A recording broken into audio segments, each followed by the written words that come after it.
Good morning, everybody. Lovely to start the new week with all of you, those on Zoom and those here in the hall present. Thank you very much.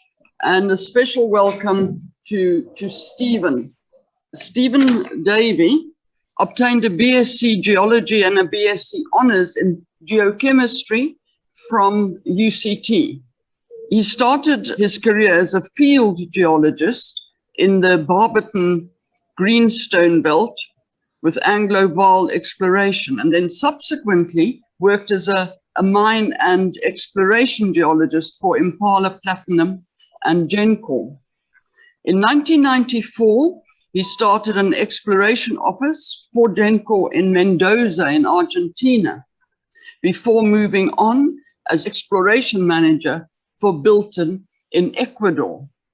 He returned to Cape Town in 2000 and completed a master's in environmental management at UCT. Since then, he's been working as a mining and environmental consultant and assists clients to obtain mining and environmental approval.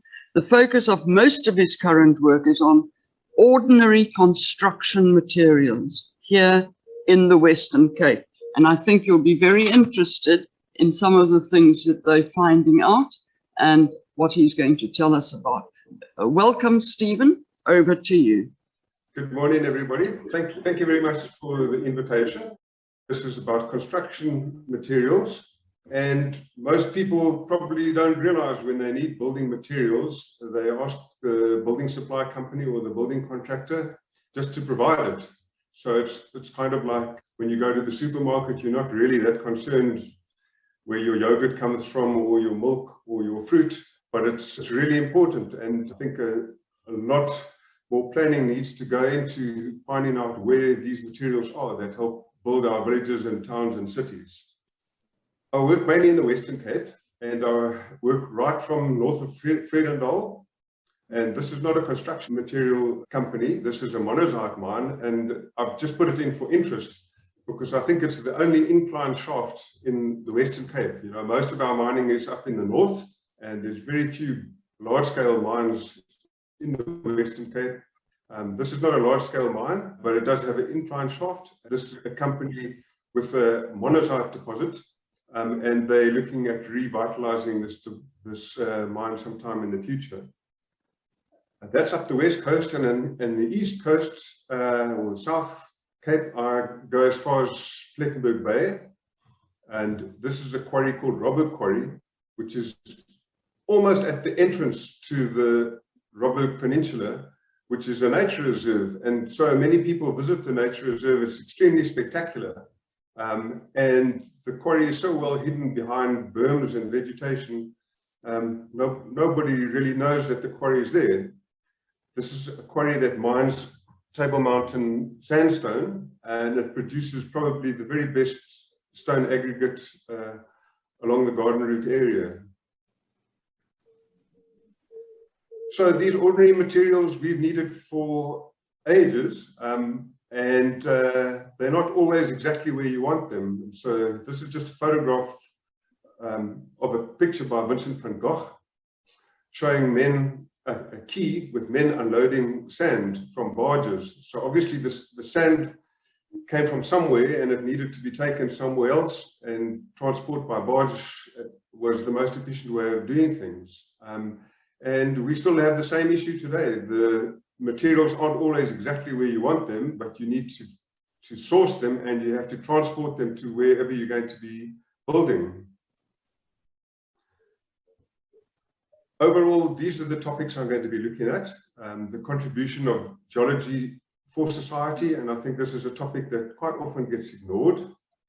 We're going to be looking at construction material. I've added in a little bit more about clay, which I didn't give to the geologists, the Overberg geologist group, and some examples, and we'll be discussing planning and the environment. There'll be a little bit of a case study and also maybe some time for discussion afterwards.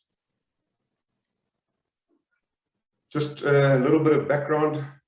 I think you had a talk previously in the U3A on the West Coast, but I'm in Darling, and we have series of hills, granite hills around Darling, and there's a fault which the geologists know about called the Colenso fault, which pretty much subdivides the underlying Malmesbury group into two different terrains. So this is just where I am, and here's a photograph of this Colenso fault in between the fields of canola, just like you have down in the Overberg area. This is just another example of geological processes which are interesting and useful to know, especially when people are planning.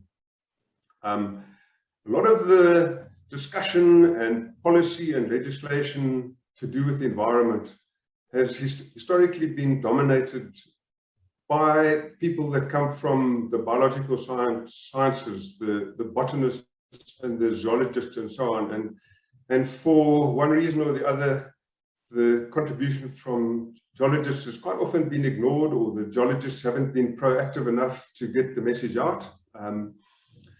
The biologists have started with field guides long before geologists. You would have had Robert's Bird book, 30, 40 years ago, and it's only in the comparative recent times that geologists have been putting out books that are much more accessible to the layperson. And this is a very nice book of John Compton's, who is a professor from the University of Cape Town.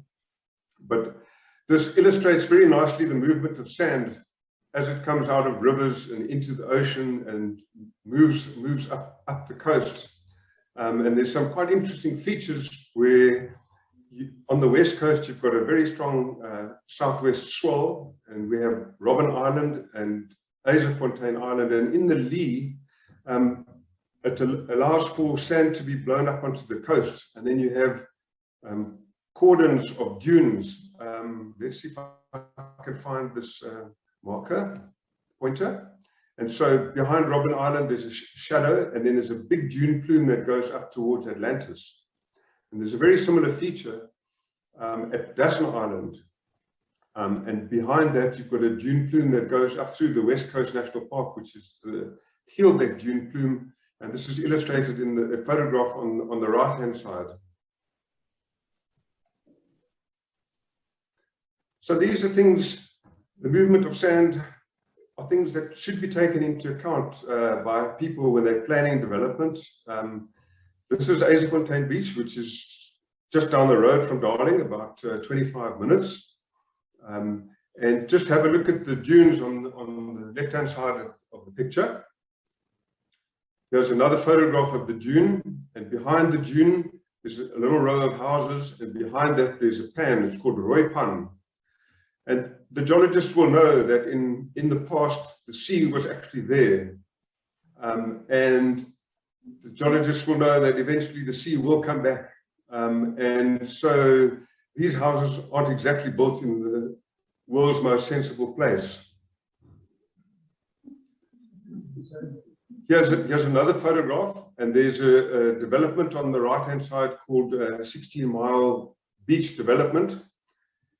This dune has actually moved back 28 meters in the 10 years that we've been living on the west coast. And you can see the vegetation is tumbling over the edge. And if you were a geologist, I don't think you would advise anybody to buy one of these plots on the right-hand side, because they might be underwater fairly soon. The other thing about the environment is that everybody has a different perspective, and it all depends whether you're wearing your red sunglasses, your green sunglasses, or your yellow sunglasses. You look at the world and it will be different. The significance will be different to different people. So this is just a simple cartoon. 3 different people looking at the same thing, but having totally different perspectives. The geologist is just looking at the rock from a sort of an academic point of view. The engineer actually just wants bigger rocks to build bigger things, move bigger stuff around. And the environmental activist just wants people to leave things exactly where they are. Now here in the Western Cape, a lot of the planning is very heavily based on fynbos and the different vegetation types that the botanists have mapped. The botanists have been very good. They provided information that's accessible online. The geological, the botanical map of South Africa is available online. The Botany of South Africa books is available from the South African National Biodiversity Institute. And so it's all very, very easily accessible. The geologists, unfortunately, have made the information a little bit more tricky to get hold of, but you can get hold of it. And the funny thing is that the geology underpins actually the biodiversity. So the underlying soil and rock types really control exactly what type of plants and fynbos you get. So if you look at this map, on the left-hand side is the geology map, and on the right-hand side is the botanical map of South Africa. And for example, on the Cape Flats, there's Cape Flats sand fynbos, but it matches exactly the underlying geological formation, which is the Springfontein Formation on the Cape Flats. So there actually is a very close link between the underlying geology and the vegetation that we have here in the Western Cape. And the geology often doesn't get enough recognition. And there are very good reasons to it, because different rocks are made up of different elements, and the different elements provide different nutrients. So this may be just a little bit technical for this talk, but if you just look at the sandstone, you will see that it's made of 98.8% SiO2, which is silica, which is quite often just the mineral quartz, and that's also what makes glass. And a sandstone is very nutrient poor, whereas the shales and the granites have a much wider range of elements: iron, manganese, calcium, and this also applies to the trace elements that the granite and the shale contains. So for a farmer, it's actually much better to be having your crops on a granite or shale, because there are far more variety of elements and nutrients for your crops. And this is just an example here in the Darling area, the Darling Hills in the background, which are made of granite, and there's Malmesbury Shale in the foreground, and the farmers are growing wheat in the lower lying areas, and the vineyards are a bit closer up to the hills. This is another example, also the west coast. It's near Matsikama in the Clava area, right up the far west coast. This is Table Mountain sandstone, but the Table Mountain group has got two main sandstone units: the underlying Peninsula Formation, which is the rocks that Table Mountain gets made up of, and the upper formation is the Nardo Formation, and in between we have the Cedarburg Formation, and this is a shaly layer. So you can very clearly see that there's a lot more vegetation on the shaly layer, whereas the sandstone layer generally tends to form the cliffs. So the geology is actually showing the vegetation at the same time. It's a very good publication by the Geological Society of London, and it synthesizes all sorts of things where geology underpins the provision of resources I'll read it, for people and industry, and it delivers a wide range of essential services, and it helps us understand how we can live more sustainably on our planet. So it's not only mineral resources, and very often the other environmentalists tend to think of the geologists, they're only looking at mines and nothing else, but geologists can really make a contribution to allow people to make sensible decisions. Groundwater, and that's very important, and Hermanus partially depends on the well field that's being sort of looked after quite carefully by Umboto groundwater consultants. Then there are other things like geohazards, landslides, earthquakes, sinkholes, and even in those hills, above Betty's Bay and between Hermanus and Stanford, occasionally you do get rock slides coming down there. Engineering, geology, the slopes, the foundations, tunnels, all the things that Henny looks after. And also very interesting geoheritage sites as well. And we have a number in the Western Cape. The very famous one is at Sea Point, which Charles Darwin looked at the contact between the Cape Granite and the Malmesbury Shale. So now I'm moving on to my main topic, which is construction materials. And these are the things that you use to build your houses. Here's an example of green bricks. So the clay is excavated in a quarry, and then it is soured or allowed to be weathered for a few months and gets mixed up between different types of clay, and eventually it's in a suitable condition that they can mill it. They push it through the plant and it comes out and it gets trimmed into these squares, but it's still soft. So that's why they call it a green brick. Then it gets put into a clamp kiln. And some of you on your way back to Cape Town, you might have noticed there is a brick factory at Bot River Bricks. It's a very old technology, clamp kiln. And it's probably good that we're using clamp kilns, because with Eskom, it would have caused real problems if they had been using modern electric type kilns for firing the bricks. But what actually happens is they mix a small amount of coal in the clay, and they also stack some coal right at the bottom of the kiln, and they set it alight, and basically the bricks themselves form part of their own kiln. So if you look carefully at a brick, very often you'll see little spots in the brick, and so the bricks are formed by themselves. They're actually part of the kiln themselves. And bricks are, I think, they're a very special building material. Here's a picture of a stack of bricks ready to be loaded and transported off to the site where they're going to be used. This is just an example of a quarry near Stellenbosch called the Kulenhof, or Cabrico is the company, and the area is Kulenhof. And this is an old quarry that's been mined out, and it actually forms part of the water system in that area, and it's been used as a dam. This is also another interesting occurrence, and I only found out about it quite recently.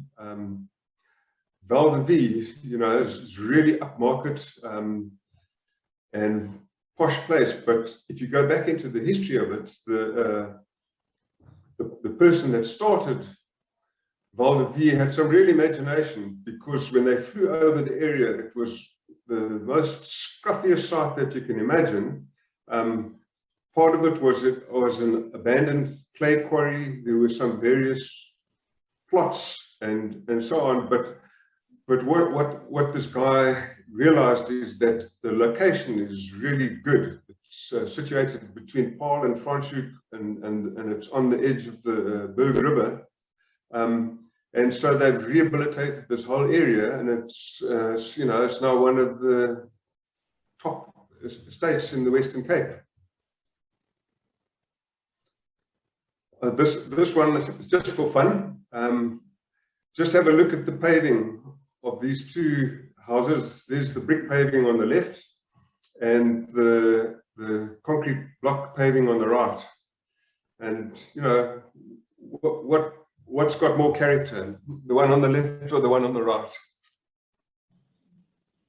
And there's a lot of interesting things you can do with bricks. And bricks, I think they've got a lot of advantages over concrete bricks and blocks. They might cost a little bit more, but the building is meant to last for a long time, and you may as well have a nice building. Now we're moving over to concrete, And the interesting thing about concrete is it's the world's most consumed resource after water. And to make concrete, you need, for a cube of concrete, you need 9 pockets of cement, 0.6 cubic meters of sand, and 0.6 cubic meters of stone. So sand is a very important contributing material that's needed for making concrete. And this is crushed stone aggregate that is used in concrete, which comes from hard rock quarries. These generally tend to be quarries with, it's got to have a crusher. Some of them are drill and blast quarries, and some of them make use of cobbles. For example, on old land surfaces, you can have a whole lot of quartzite cobbles, or maybe on a river terrace, but it has to be crushed to the right size that you can use it in making concrete. And everywhere you look, there's use for concrete in South Africa. What's quite nice about this picture is it actually also illustrates the typical geology of the Western Cape, where you have the granite underlying Lion's Head, and you have Table Mountain sandstone right on the top of Lion's Head, and then moving on to Signal Hill, it's underlain by the Malmesbury Shale. So you've got the typical geology of the Western Cape all illustrated in this picture, with all these buildings in the foreground in this Sea Point area. Typical places where sand has been mined in the Western Cape. Dune sand we get from the Cape Flats, and this is mainly in the Philippi and the Macassar areas. In the Philippi area, what's really nice is that once the overlying dune sand has been mined down to the typical ground level, then the land is used for horticulture. So in other words, mining doesn't destroy the land at all. It just creates an opportunity for another use, another productive use. Out here in the Swartland, in the Darling Malmesbury area, we have got big areas that are used for wheat farming, and in some of the areas the sand is so thick that you can actually harvest the sand and replace the topsoil, and then you still can carry on using it for farming wheat. This type of sand is actually better for concrete sand than the Philippi sand because it's got more coarse material in it, so it's quite sought after, and there's almost sort of like a brand name where they say, ons will nou Malmesbury sand koop, because it's better for making concrete. This is a field near Malmesbury. You can see Table Mountain in the background, and this was previously mined, but it is now back to being used to what it used to be, and that's for farming wheat. Much further up the west coast, in the Vredendal area, there's some typical red dune sand. The red coloring is from iron oxide, and it's just a very small amount of iron oxide causes quite a large amount of color. Now, sand is not just sand, and there are different specifications, SAB specifications for sand, to do with the grain size and the distribution of the grain size. And so what they would do is they'd get a sample of sand, and they would pour it through a series of nested sieves, and then work out what percentage of sand is in what size fraction. And so there are specific requirements for mortar sand, for plaster sand, and for concrete sand. So you just can't just use any sand for building. And this is just an example of that red sand from the Vredendal area.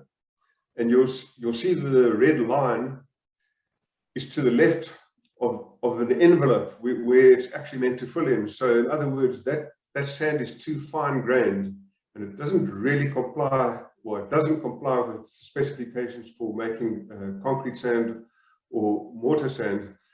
And so what the sand in Vredendal is really mainly used for is for filling sand. So if you've got a site and you need to shape it and level it, then the sand is used for that, but it's not really used for making a good quality concrete.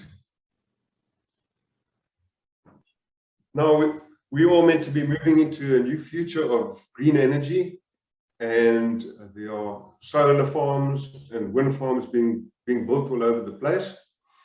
This is a photograph of West Coast 1, which is in the Friedenberg Paternoster area. And you'll see the wind turbines, but you also see there's a base near the wind turbine, and you'll see there's roads near the wind turbine. So construction materials need to be brought to wherever these wind farms are being put up. And this is a photograph of a base with all the reinforced steel, and there's the concrete mixer in the background, and they've got to fill up this whole area with concrete, and it's actually got to be really, really strong, because you can't afford having a whole wind turbine falling over at any stage. So all of this material has to be brought up to these sites, and quite a few of these sites are in remote areas as well. This was from the latest round of renewable energy that was approved last week as well. And if you look here in the Western Cape, you can see there's sites near Sutherland, Beaufort West, and Dwarsrug area. And these are all going to have wind farms. But geologists will be able to tell you that these areas are in the Karoo. And the Karoo is made up of things like mudstones and shales and fine-grained rocks. And these are rocks that even when they weather, they're not going to provide you with a lot of sand, because these rocks contain a lot of clay. And so you can't think that you're going to build a strong wind turbine with local clay, so with local sand. So that sand has to be transported from somewhere. And here's an example which I obtained from the website of the Lourisfontein wind farm. Lourisfontein is in the Northern Cape. It's to the north of Vredendal. And per base, you need to have 60 truckloads of concrete. And each truck is going to have 6 cubic meters. So the volume of concrete for each base is about 360 cubic meters. And of that, you're going to need 216 cubic meters of sand. And for that whole wind farm, which is in an area of hardly any availability of decent sand, you're going to have to transport 13,000 cubic meters of sand. So you can do the division by 20 for a 20 cubic meter truck, and you can see that's a hell of a lot of sand that's got to be moved around. And literally, we're exporting sand from the Western Cape to build wind farms in the Northern Cape. This is another example of material that needs to be used, and it's got to be bought from somewhere. Now, this is a project of the Department of Water and Sanitation, and the dam should have actually been built. The wall should have been raised by 13 meters, and it should have been done ages ago. And for reasons known only to them, the Department of Water and Sanitation never seems to have the money. Even in 2019, they put in a new tender for construction materials. But if you just have a look at these materials, there's 305,000 tons of sand that's needed for the dam wall. There's 2 different size fractions of stone aggregate, 240,000 tons of 38 millimeter aggregate and 320,000 tons of 19 millimeter aggregate. And so it's a lot of material that has to be moved to these areas, and there are no licensed sand mines in that whole area between Citrusdal and Clava, and it's something that just sort of seems to be ignored. And then one day somebody's going to wake up and they're going to want this material, and it's going to have to be brought with lots and lots of trucks from somewhere else.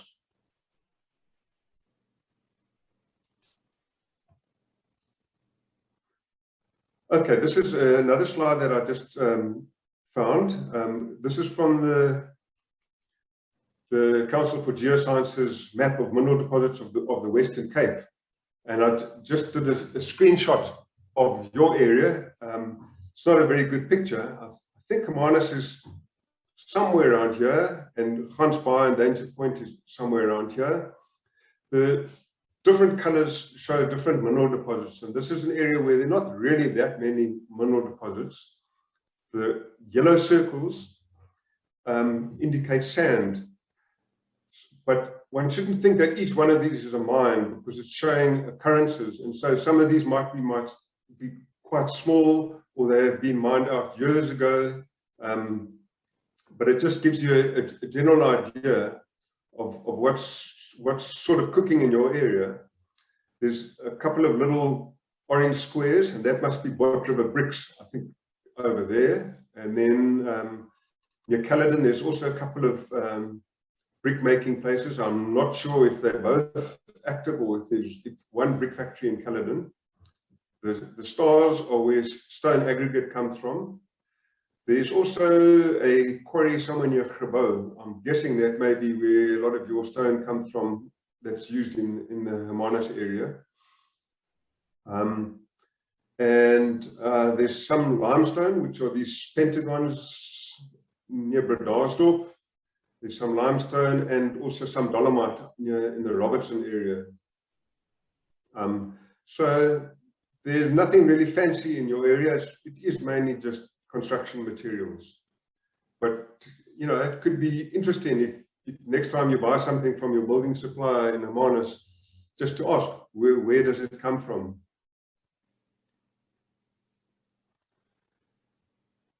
Now, as I said before, a lot of the planning and the municipal planning in South Africa, and especially in the Western Cape, it's dominated by information that's been provided by the botanists and the biodiversity specialists, and their maps of the Western Cape called critical biodiversity area maps.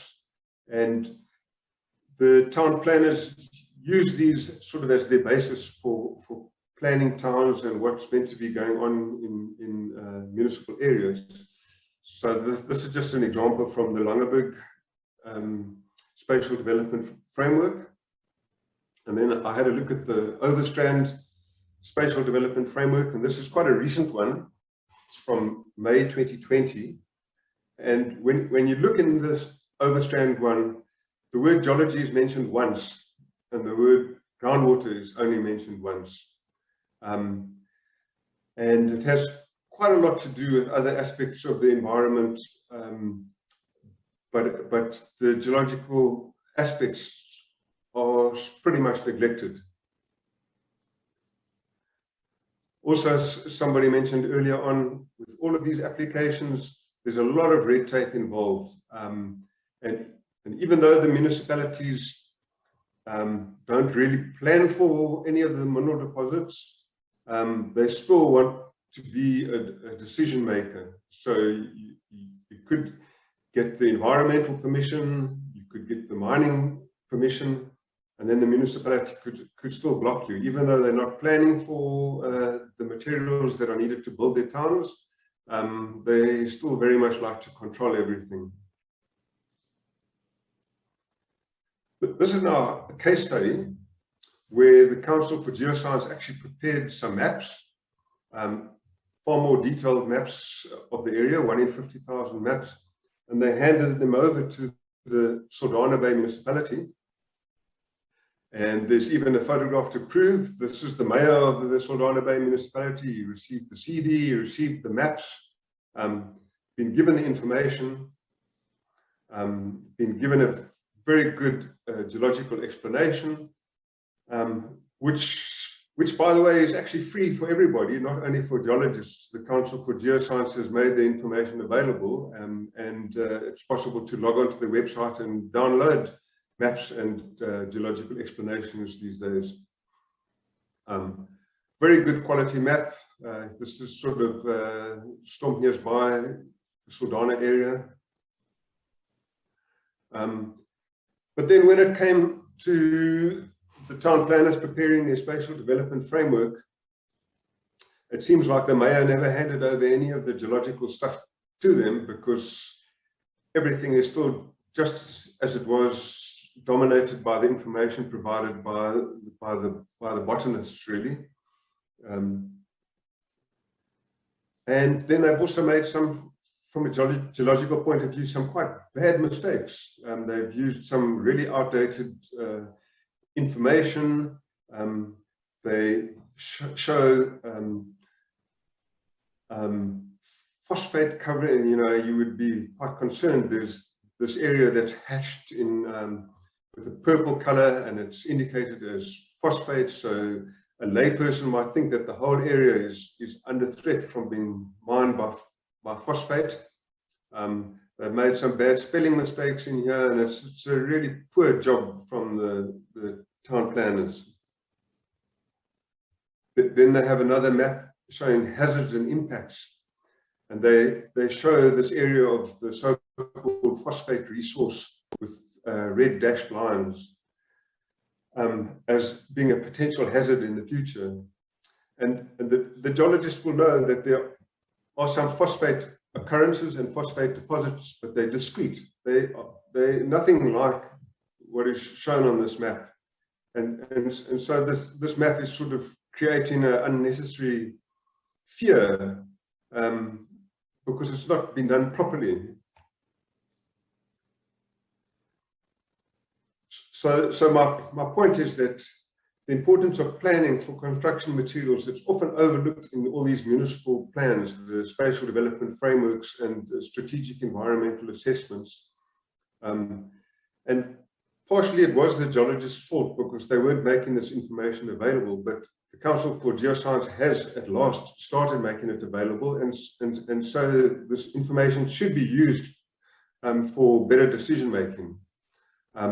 And everybody, if they're involved in any of these, they should encourage the town planners and environmental consultants, and not only just rely on the information that's come from the biodiversity sector. They should also get hold of the geological information, because it just helps make decision making much better in the future when all the information is considered. Well, thank you very much, and if there's any questions, I'm quite willing to discuss it some more. Thank you very much, Stephen.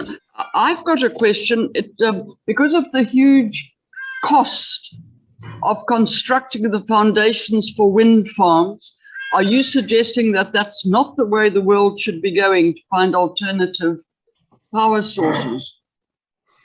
No, I don't think so. I think it's just something that should be taken into account in planning.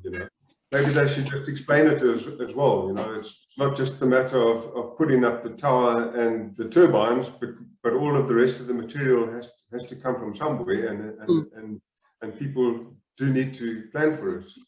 Yeah, because it's quite mind-boggling. Now, the other thought I had is sort of not to do with the wind farms, but is to do with that Bot River bricks. Most brick factories are built out, they're not right on top of any suburban area. Things move on and development happens.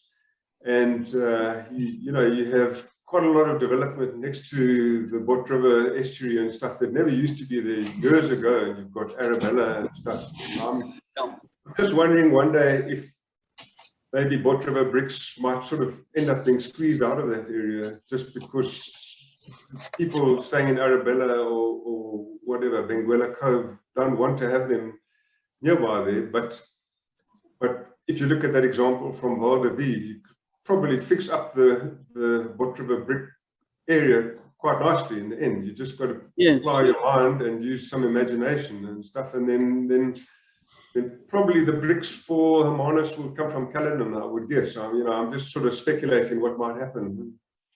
That's very interesting. Fascinating what they did at Val de Vie. Have we got any other questions? How carefully is the environmental restoration of these quarries controlled? The thing is, for every single quarry, the operator has to put down a deposit, and it would either be a bank guarantee or a cash deposit. And at the end of the life of mine, they have to apply for a closure certificate. And the closure certificate application process is almost as tricky as the original application process in the beginning. And so then the quarry has to be inspected by the Department of Mineral Resources, the environmental section, and the mine health and safety has to come and inspect to make sure that it's safe for people and animals.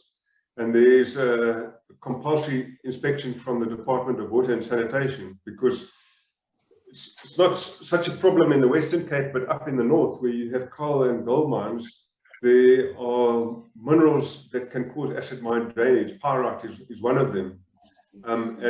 And so the government doesn't really want to be sitting with a mine that's closed, but they're still 20 years later dealing with impacts that they've got to look after. So there is a whole process to get mines closed, and to only issue the closure certificate when all the authorities are happy that it's been done properly. It's not perfect in South Africa, because you can also find people that have put down a deposit and they've somehow done a calculation and the deposit's not enough, or they've figured out that actually it's better to just liquidate the company and disappear, and then the government sits with the problem.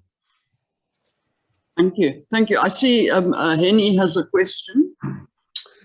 Yes, more of a comment. When they were talking about erecting the wind farms, I read recently an article where they're now coming to the end of their life in the United States, and now just demobilizing them is becoming having a major environmental impact, as they do not know what to do with the remnants of these windmills.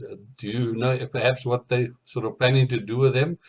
For instance, if it happens 20 years from now in the Karoo, are they going to bury these things somewhere? Are there plans afoot for that?